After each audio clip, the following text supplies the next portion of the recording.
Okay, so we know we cannot possibly get a sale in the first 10 or 15 minutes of any sales call. Not even Superman can do that, but you definitely can lose one in that time. So 3 things you do, 3 things to avoid. Okay, let's go. First one, obvious, but still underused and undervalued. On meeting your prospect, your customer, your potential buyer, always smile genuinely, reach out to grab their hand, and more importantly, introduce yourself confidently. It's such a small thing, but it's such a vital thing.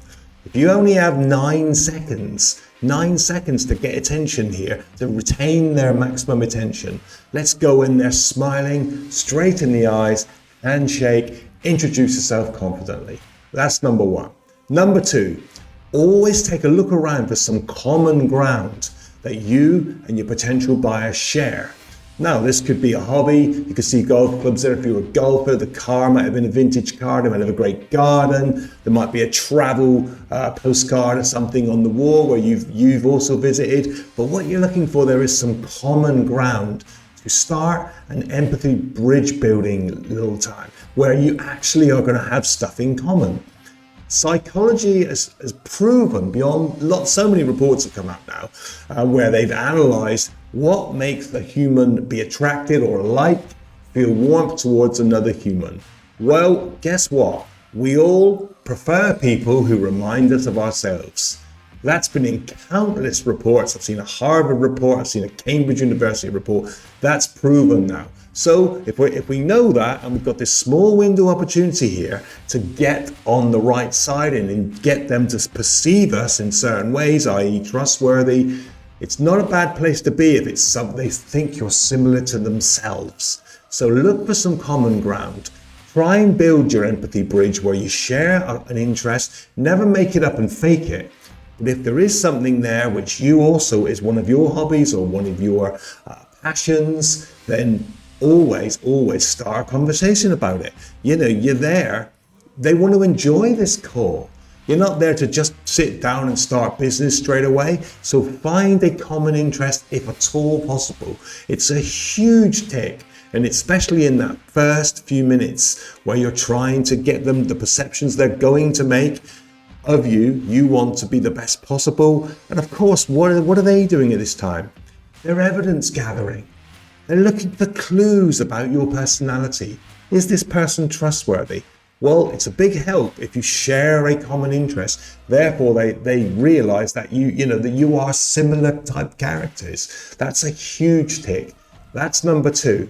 Number 3, when you do start talking business, always start by taking a notepad out and a pen. Ask consultative, relevant questions. You do not want to go in there and saying, this is our product, this is our presentation, this is our company, this is me. Those days are over. That's old hat. People now want you to ask them what they want. In the first 15 minutes, they should be talking at least twice as much as you. 2 of those, 1 of those, there's your proportions. That's how you use consultative questioning to find out what the pain parts are, your pain points of this customer.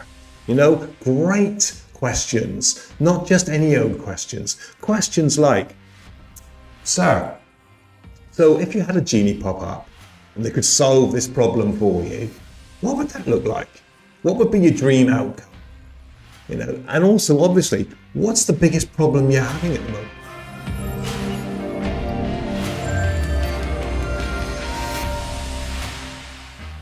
So those 2 answers alone, what problems are you having that's resulted in you calling us? Why is that why I'm here? The answer to that, added to, what does your dream outcome look like?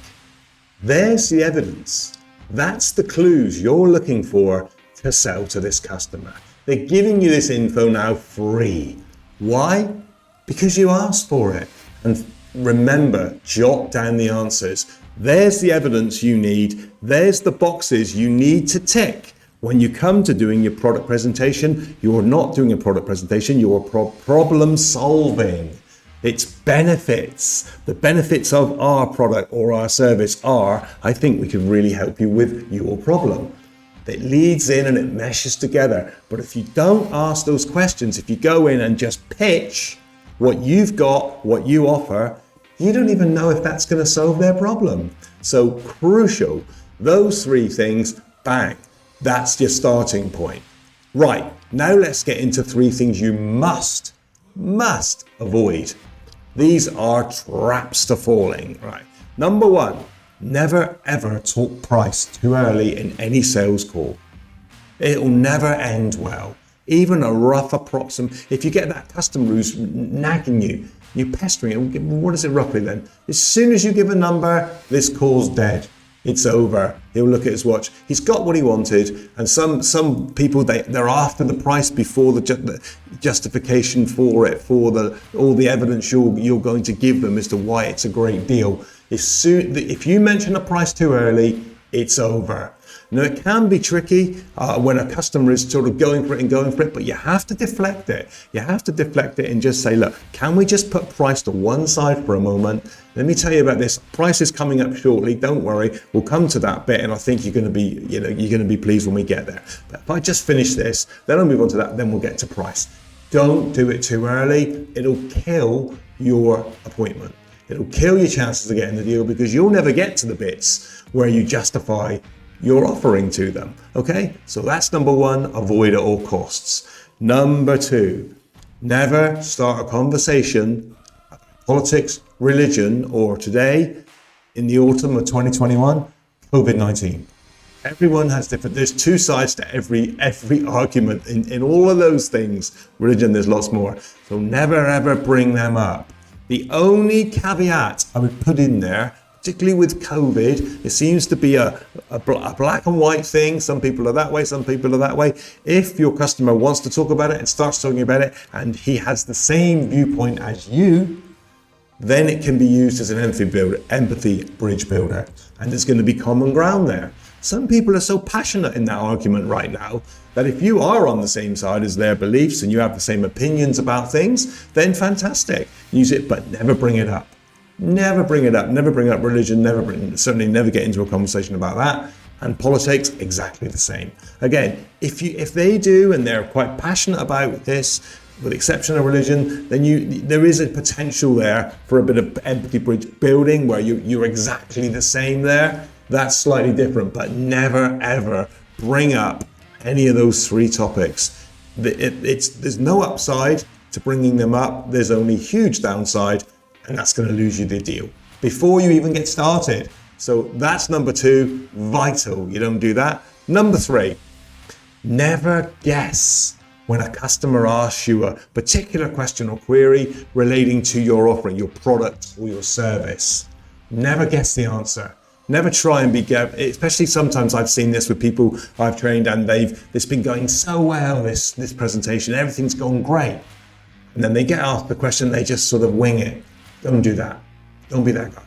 I've seen that go horribly wrong lots and lots of times. It is a far better practice to say, that's actually a great question. And you know what? I can't actually think of the actual correct answer. So what I'm going to do now, I'm going to make a quick call, and I'm going to find out, because I want to know as much as you do now. Make that call. Don't ask permission to make the call. It's your phone. Make the call, find out, tick the box there and then. That's number 3. Never, ever guess an answer. Listen, they're my 6 tips on this, and these are based on 25 years of training salespeople and being a salesperson and making all these mistakes and seeing other people make these mistakes, and I don't want you to repeat them. If you want any more information about what we do, my name's SB Bryant. I'm the founder of High Flyer School for Sales Mastery. We have an amazing online course. I'm not going to go into it too much, but if you want any details on it, I'll pop a link on the bottom, and it will be to our live answered. A lot of questions get asked. There's a lot more information there. The online course, is the first time I've ever done anything. We're taking all my 25 years of experience, putting it down into an online video course. It's called, and what it delivers is rookie to elite sales skills fast track. So if you want any more info on that, click the link, have a look at the webinar, and I'll be interested to see what you think of that. Anyway, thank you for your time, and I hope you enjoyed the video.